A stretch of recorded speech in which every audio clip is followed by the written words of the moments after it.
You know, sometimes in politics, the politicians try to bamboozle us with the willing help of the media. And that happened yesterday after the vote on the audit of the Federal Reserve. Now let's be clear, I supported Bernie Sanders' effort to try to audit the Fed and dig into it. And in the House, there is a companion effort led by Ron Paul and Alan Grayson.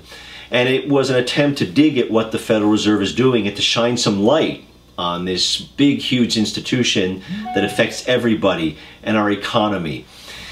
The truth is that the bill that passed in the Senate is a sham, and the financial mandarins, the financial elite, have won again. And this is no disrespect to Bernie Sanders, who I admire very much. But when something passes unanimously, meaning every single Democrat and every single Republican voted for it, you have to pause and ask why.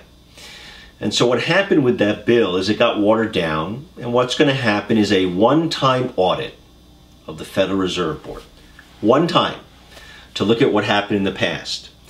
It has not, this amendment, this bill is doing nothing about restructuring the power of the Federal Reserve Board. Now, I've spoken about this a lot, and I've advocated, among other things, that the Federal Reserve Board's power must be cut down. There must be more oversight. The Congress has to actually do what it has the power to do already. But most important, we have to force a new culture in the Federal Reserve Board. And the most important thing I think that has to happen at the Fed is that it has to go back to its twin responsibilities.